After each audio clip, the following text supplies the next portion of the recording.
Hi, have you ordered through the app today? I have, mate. City code, please. Yep, it's UT54. 54, yeah? Yeah. Thank you, so we'll go through. Cheers. Good morning, fellow hobbyists. You join me today in the battle bus known as Obi-Wan Kenobi as I head down to Cardiff for a 2-day Home Cup Lord of the Rings tournament. I and 3 other of my mates are going down as part of a team named the Mercians of Middle-earth, and we're just making our way down. Breakfast first, and then we'll head down to Cardiff. So once I'd smashed my McDonald's, got on the M5, headed south, stuck on my favourite tunes to get me in the mood.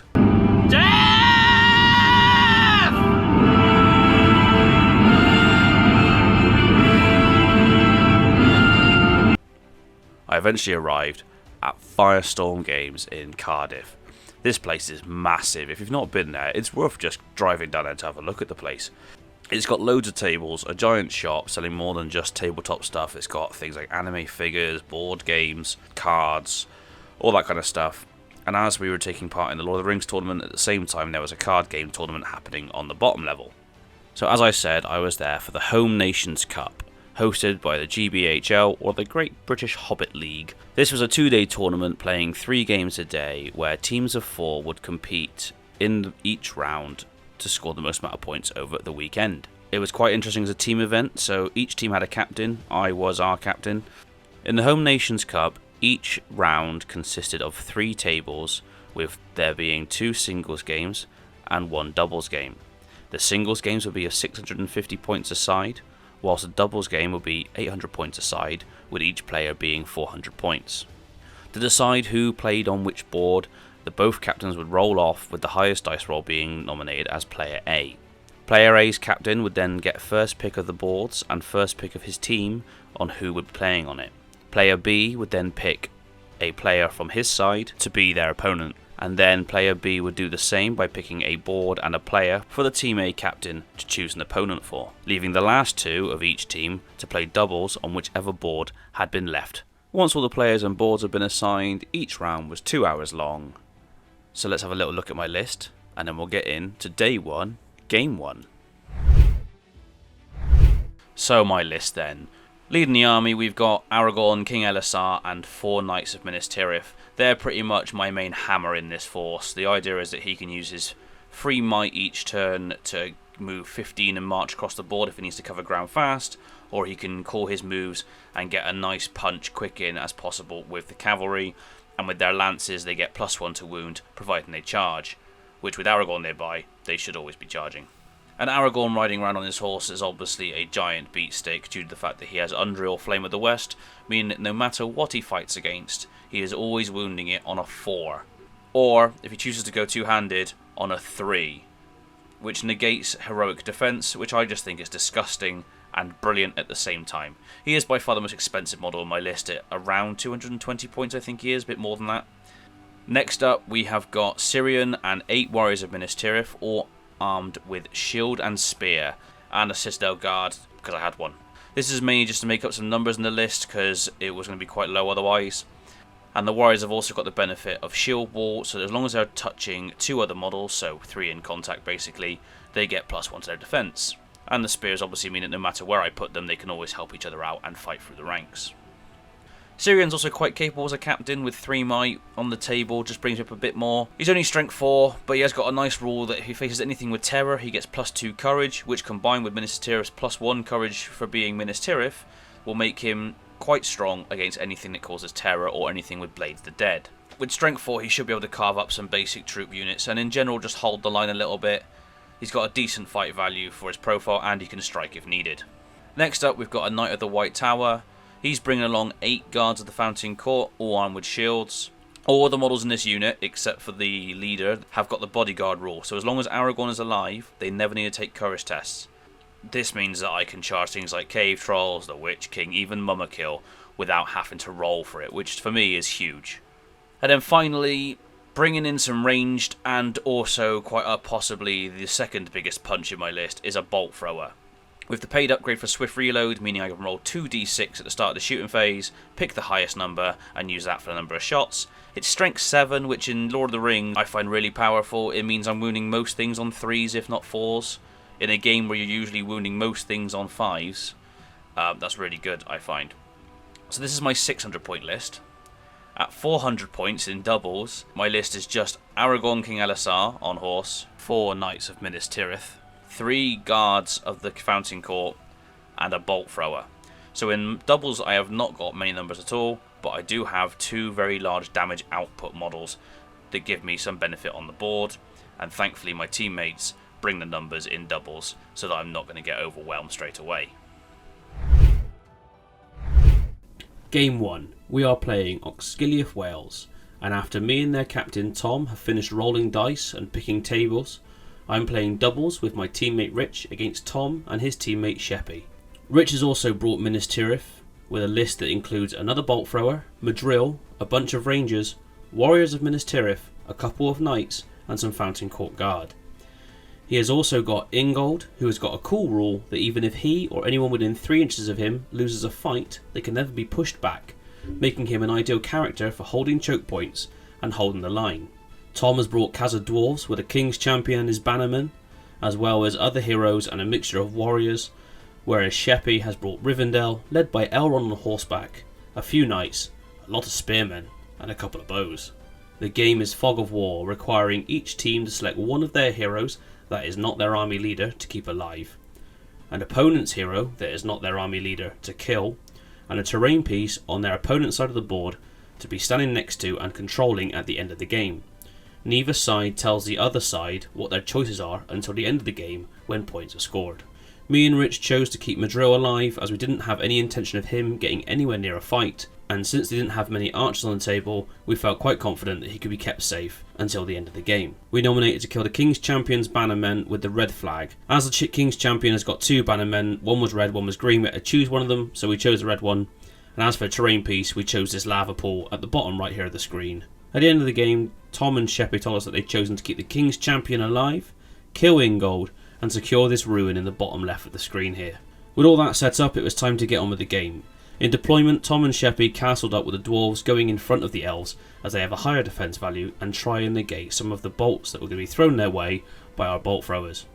Me and Rich decided that since both elves and dwarves are better in combat than men, we would wait until the last minute to advance with the infantry and let the bolt throwers try and soften them up before they got to us, and while this was happening, we're going to send Aragorn up the board using his speed and the knights to get up and around and behind them in a bid to force them to split up their big bubble of troops and try and get some more fights on our own favourable terms. Whilst this was happening, I was going to send a couple of models off as a bluff to a random terrain piece on the other side of the board to see if I could draw some of their force away. Unfortunately, it didn't work, they didn't go for it, so I ended up running those troops back towards the fight towards the end of the game anyway. After a few turns of shooting, the bolt throwers have managed to get some decent shots off, the best of which by far being one bolt passing through 4 in the way tests of dwarves and getting rid of Elrond's horse.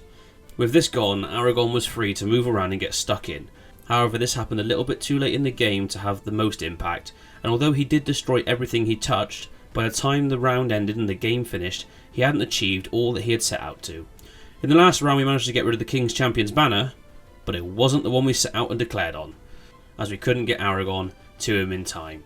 On the other side of the fight, Tom and Sheppy made a big push to try and kill Ingold as he was their target, but thanks to Ingold's heroic defence, he held on until the end of the game, denying them the same thing they denied us. However, in the last combat of the game, an elf warrior went down, resulting in them breaking, making the final score 7 to me and Rich, 4 to Tom and Sheppy. Great game, really fun game, really great players, and you'll see Tom again later on in the video. Into Game 2. I'm playing Bruce from Oxgiliath, England this time, and his army of Agmar, led by the Witch King. The mission is command the battlefield, scoring points for having models in all 4 quarters of the board, with the exception of a 12-inch dead zone in the centre of the board. Points are also scored for wounding or killing the enemy leader, and for breaking your opponent's force. Now command the battlefield has got what is quite possibly my least favourite type of deployment, Maelstrom, which means you must roll a d6 for each warband to come onto the board, and depending on the result rolled, will decide if you or your opponent controls where they come onto the board and from what edge. meaning that your army could be split up all over the board, which is pretty much what happened. With my bolt thrower having to come on first due to it being a siege engine, the Knight of the White Tower at one other end of the table, and Syrian in the other, with Aragorn not appearing until turn 2. In hindsight, I probably should have used his free might to at least get him on the board, but never mind. Bruce didn't fare much better with the Maelstrom deployment, with the Witch King and another warband coming on next to my bolt thrower, and troops, while Burdr didn't show up until turn 2 at the other end of the table, next to Aragorn. Now, since you can't charge when arriving, it was all set up for combat, starting straight for round 2. Syrian and his band held on against overwhelming numbers for as long as possible, while Aragorn went and dealt with Burdr as he came onto the board. Unfortunately, he lost his horse in the process of doing this, meaning not only was he now at the wrong end of the table from the big fight, but he now couldn't get there very fast either. With my main threat now running across the board to try and get there in time, Bruce concentrated on whittling down my band of warriors, and despite Syrian holding on for 3 turns due to his higher fight value than your average orc, the Witch King had had enough, charged over to lend his fight value to the melee, and the orcs swamped him and the rest of his warband. This, combined with the numbers that I'd lost fighting Burdr, broke me as an army, and although most of what I had left on the table had the bodyguard rule that would stop them from running away, the timer had run out and the game ended with 4 points to me and 6 points to Bruce. Good game, fun game, and a hard game. Aragorn losing his horse and being the wrong end of the table sealed the deal for me here, I think, as it meant I couldn't get my biggest threat into the fight for the whole game. And great play by Bruce, capitalising on that and getting his orcs take out my troops and get across the board to score the points. So let's head on to Game 3. Game 3 then. Me and my teammate Louis are playing James and John from the team Pippin Ain't Easy, with their combined armies of Goblin Town and Isengard, led by Saruman. Louis is running a Rohan list featuring Theoden, Gamling, Riders of Rohan, and a bunch of Royal Guard. The scenario is Clash by Moonlight, with points being scored for wounding or killing the enemy leader, breaking the enemy force, and keeping heroes alive. The special rule for this mission makes all ranged attacks, magical powers, and ranged abilities only have a range of 12 inches, regardless of their actual range. However, when a shooting attack is made, it will get +1 to wound. Siege engines like my bolt thrower are an exception to this, and may still shoot at a range of more than 12 inches, but will only hit on a roll of 6 regardless of actual ballistic skill. Going into this game, me and Louis were hoping to use the terrain to our advantage, as we are heavily outnumbered by goblins and uruks. By concentrating our whole force on this gap to the right of this middle building, we hope to push through their force and circle round to try and get to Saruman and make the most of Louis' whole cavalry force against the goblins. However, when the Goblin King knocks Aragorn straight off his horse, and Saruman is going around wizard blasting everyone off their horses, things aren't exactly going to plan. After a disastrous round of combat, where the Royal Guard should be sent back to the fields as farmers rather than bodyguards, we started to look a bit thin on the ground. As I've mentioned before, my doubles list isn't exactly high on numbers, so when Riders and Royal Guards start disappearing faster than a hobbit with a ring, there isn't much Aragorn and a few knights can do. Although Aragorn was still alive on the table and deleting everything he came into contact with, the sheer number of goblins and uruks meant he couldn't actually get to the Goblin King to cut him down. But he did manage to get rid of enough to break them, making the final score 4 points to me and Louis, 8 to James and John. Great pair of guys and a really funny game with so many things going wrong all over the place, and a great way to end day 1. So after the games, it was time to find some food, find somewhere to park the battle wagon, grab some sleep, before coming back and doing it all again tomorrow for day 2. It's day 2 of the Home Nations Cup. Currently, the Mercians of Middle-earth, after our wondrous display yesterday, is sitting 3rd from bottom. I mean, it's been great fun, so who cares? We either, try and go for the prize. Obviously, we've got to beat, 7 teams. Or we go for the spoon. Everyone loves a spoon. So I've stayed in the battle wagon tonight, or last night even. Had to move spots because the first one was clearly not what I thought it was. Jesus Christ. But a good night's sleep was had, thankfully, in the second place. And now we're heading back into Firestorm. We've had our breakfast to begin day 2. They've already put the pairings up, so I know where I've got to go when I get in, which is great. So let's get in and see what today brings. Day 2, Game 1. I'm playing Alex from the team Stupid Fat Hobbitses. Stupid fat hobbit. And after looking to see if any of my teammates wanted to play his army and getting a resounding no, it was down to me to face him. Why were they so unnerved, you may ask? Well, that's probably because Alex has brought a Mahud King with a retinue of camels and a mummer kill. Oh boy. The game is Contest of Champions. Scoring points for killing more models with your leader than the opponent's, and extra points for killing your enemy leader. Deployment for this one sees your leader and his warband placed in the middle of the board, while your other warbands come on either towards the back or the front depending on dice roll. Due to my siege engine rules, it must come on from the back of the table, and after rolling, we ended up with having all of our units on the halfway line ready for turn 1. Turn 1, Alex got priority. Of course, Aragorn calls a heroic move as I need to stop that mummock from moving. Alex counters with the Beastmaster and he wins the roll-off. Thankfully, I deployed Aragorn far enough back that he couldn't be reached by the mummock, but 2 Fattened Court Guard and some warriors were trampled to a pulp. From this point on, I used every heroic action I could and every bodyguard unit I had to tie that mummock up, as I did not want that thing walking anywhere near my line. The problem I had, though, was that this was Contest of Champions. The only real model I've got that can deal with that mummock is Aragorn, but he needs to be killing and racking up numbers, not fighting the mummock for several turns, because That still only counts as 1. I decided that although I wouldn't be able to kill the mummock without Aragorn, I should at least be able to tie him up with the Fountain Court Guard and a Knight of the White Tower due to his higher fight value. He would just need to pass all of his courage tests to make sure this happened, which he nearly failed, but thanks to some might points, he made it in and kept it tied up while Aragorn went hunting. He killed a few models and the Mahud King before coming back and finishing off the mummock, making the final score 12 to me, 0 to Alex. A silly game and a fun game. Mummocks are always silly on the tabletop and great fun to see, because they're just such a ridiculous model. Alex was a great opponent and it was great to play against him. And now we move on to Game 2. Game 2.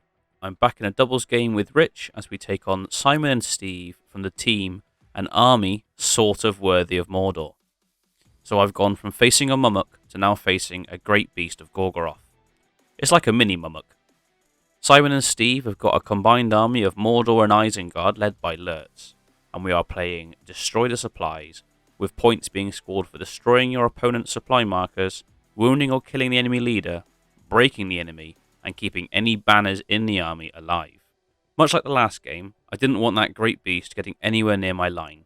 Thankfully, this time deployment meant it was further away and a prime target for my bolt thrower. For the first time in this tournament, I felt the terrain here helped, as it forced Simon and Steve to come towards us for the objectives and into the path of the bolt throwers. While Rich sent some cavalry up the edge in an attempt to get to their supply markers, at the same time I attempted to go the other side with Aragorn, but was countered by a mass of orcs and black Númenóreans blocking the narrow pass, so decided to bring him back to deal with the great beast of Gorgoroth if the bolt thrower couldn't do it. Rich's knight managed to get to the supplies, pass a climb test, and begin destroying them, only to be black darted by a ring wraith, meaning that the other knight, making for the middle objective, had to double back and go for the same marker again. Meanwhile, on my side of the board, the beast has made it all the way to my supplies before it was brought down by Aragorn, and in some of the unluckiest rolls I've seen on the table, the captain on the beast died from failing all of his full test rolls, along with 4 other orcs, leaving the few who now found themselves surrounded by the men of the White City. On Rich's side of the board, Ingold and his troops are fighting Lurtz and his Uruks in a stalemate, denying them from getting our supplies, while Aragorn and the knights have now headed up the table, charging as they went, to reach and destroy the other supply markers and remove enough models to break the enemy force, quarter them, and end the game, with the final score being 9 points to us, 0 to Simon and Steve. These guys were a great laugh and fantastic opponents to play against for a really enjoyable game, and after that we head on into the last game of the day, Game 3 of Day 2. So here we are, the last game of the tournament, and do you remember Tom from Game 1 on Day 1? Well, he's back, and this time it's just me and him in a singles game, and he's got his dwarves. His list contains Dane, a Dwarven King, a King's Champion, and his bannermen, along with a host of warriors, castled guard, bows, and those little guys that throw axes. The game is capture and control, scoring points for holding the objectives placed on the board, causing wounds on the enemy leader, and breaking the enemy force. Me and Tom agreed afterwards, this was by far the most tense game we played all tournament. Going into this, I'm hoping to use my bolt thrower to whittle down those dwarves, while using my better movement to almost keep going around them to secure the control points and get Aragorn in to cut them down, as he's my only real way of dealing with such high defense value. Tom, having already played my list before, is keeping out of sight of that bolt thrower and trying to trap Aragorn to stop him doing his thing. Every time Tom moved towards a unit, I'd fall them back, not wanting to commit to combat with my troops against his better fighters. After a couple turns of what was pretty much just movement, with me just trying to get around the dwarves and Tom trying to avoid the bolt thrower while still getting board control, I managed to get Aragorn in on a charge at the left of the table. However, this backfired with the knights hitting a brick wall or a metal wall and dying, leaving the king now dangerously exposed with only one fate left next to Dane, the king's champion, and a lot of dwarves. I lost the priority roll, but I won the heroic move roll off, getting Aragorn far away enough from that party of dwarves after him so that they would need another successful heroic combat move to get into base with him. As we go into combat, Aragorn calls a heroic combat in a bid to remove the dwarf in his path and head away. A counter is called by Dane, and it all comes down to this. Would Aragorn win and ride away, or would the dwarves win and swamp him to trap him? Today is not the day he dies. He wins the roll-off, kills the dwarf in front of him, and then runs to the bottom of the table to get away from what was likely to be his doom.